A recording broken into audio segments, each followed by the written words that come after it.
Astronauts to the moon. Ignition sequence start. 3, 2, 1. Houston, we have a problem. Liftoff. We have a liftoff. We copy you on the ground. You got a bunch of guys about to turn blue. What you're seeing here is a mirage.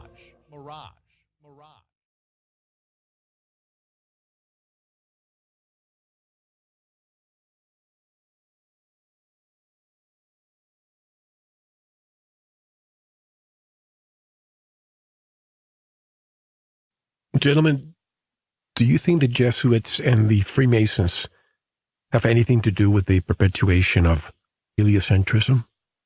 Oh, I think without a doubt.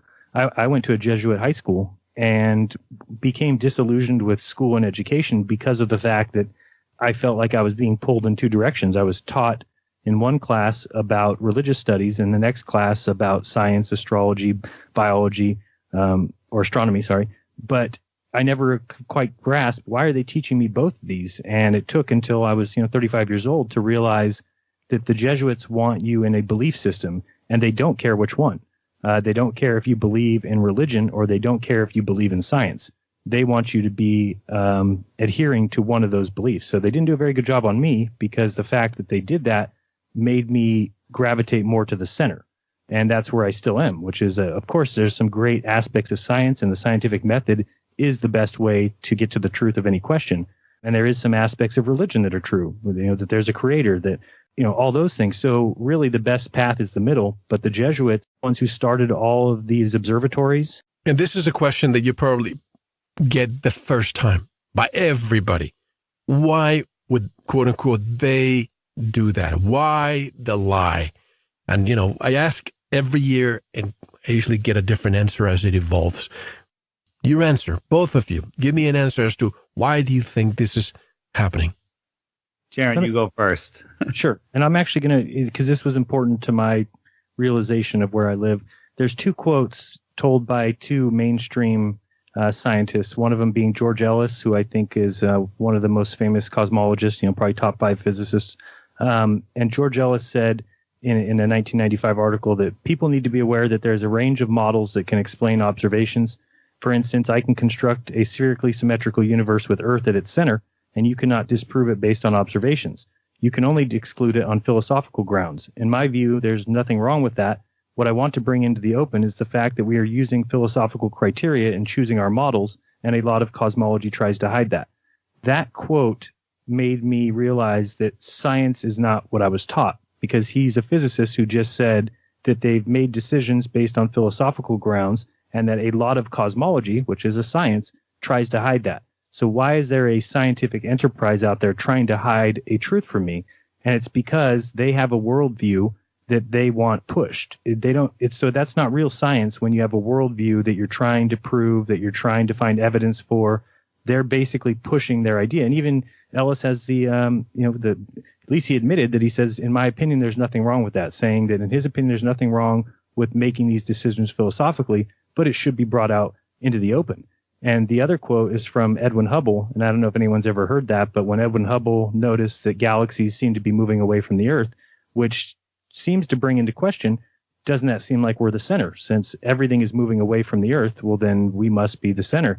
So he said that such a condition would imply that we occupy a unique position in the universe, analogous in a sense to the ancient conception of a central Earth. He says this hypothesis cannot be disproved. So it can't be disproven that we are the center of the universe, yet everybody you ever talk to in science will tell you that it's already been disproven.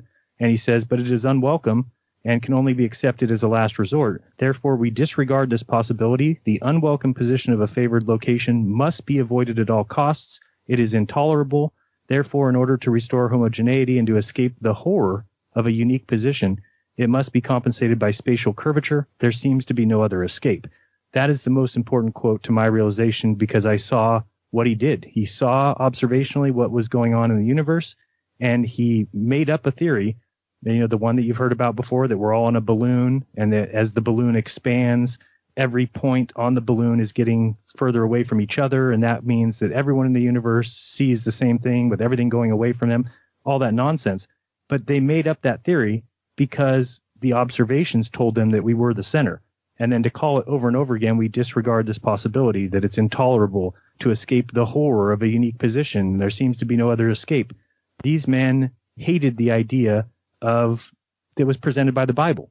And I can see why that would be. And I've always said, I don't want to be in a world that's been run by the Catholic Church for the last 500 years. And so I respect science for what they did to move away from the dogma that the Catholic Church was trying to force on people. But really what they did is just created their own religion that now they've stuck they've stuck to that dogma, and they've made mistakes. And now that it's at a point where they can't admit, they can never come out and say, oops, we were wrong. The earth is actually flat.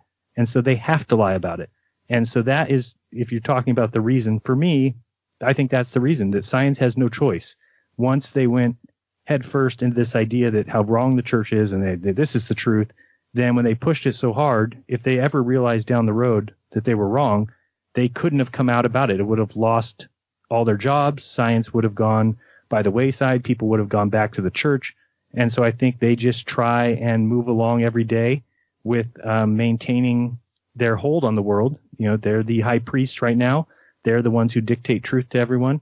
And they're not going to relinquish that position just by admitting that they were wrong about something. So I think there's enough quotes that tell us that the world that we think we live in has been decided by people who have a certain worldview and are pushing that worldview behind the name of science. I was having this conversation with somebody the other day regarding, again, the makers of these monumental, the megaliths around the world, the pyramids and so on, how I think that the present-day Egyptians, or even going back to the what he called it, the dynasties, pre-dynastic people were the ones who I think did it.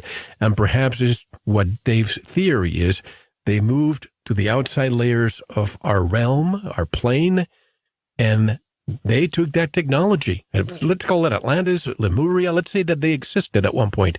They moved away from us, and they have that technology over there.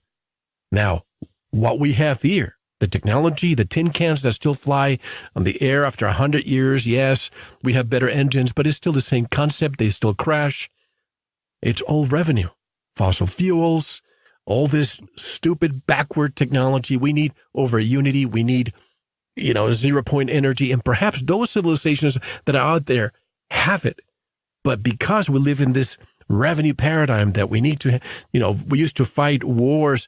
We used to make weapons to fight wars. Now we fight wars to make weapons. As long as we have that yoke that subjugates the entire planet, we're not going to be allowed to make contact with those people. What do you think? And it's not speculation. I get it. And David said it great earlier when he said that the people who were left behind here during the Ice Age, they would still have civilizations here. Not everybody would move out, but they would have stories, right, about Atlantis. They would have stories about times past. Oral tradition. Right. And that's what we get, is a broken up, kind of convoluted understanding of what was in the past, because, the people that better understood it or would have written that down have moved out. And the people that were here, kind of were able to remember stories, but that's about it. So I think that's absolutely the truth.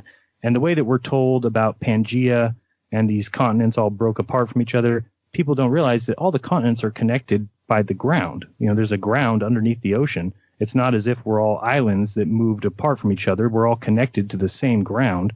So that doesn't even make sense. And they tell us that these continents are shifting 1 foot per year. And then you have to say, well, if Stonehenge was built 5,000 years ago, then that means that it's moved 5,000 feet, which how can it be astronomically aligned if it's moved a mile since it was built? So, their stories just don't even add up anymore. Or the Giza Plateau. Mm-hmm. Yeah. I agree with everything Jeran said on why the lie, and take it a little further. And I'm sure, I think Jeran is on board with this also, is they don't want us to know who we are or where we are or even what we are. They want us to believe there is no more. Everything has been discovered, Truman, if you remember that line from the Truman Show. Yep. And to believe in scarcity, to keep us in fear, so we're in a low vibration and we don't realize our true natural power. We lived in a natural world with natural processes that all worked perfectly, but they have created a artificial world with technology, and they've separated us from the earth. They've separated us from our true essence and for control. So, they're hiding more land. They're hiding everything so they can have dominion over us. And I think that is the main reason why they can't let the secret out, because they would lose power. I mean, imagine with all the stuff that's going on just here in the United States, if people found out, hey, there's a place you can go where there is no government doing what they're doing here, there would be a mass exodus.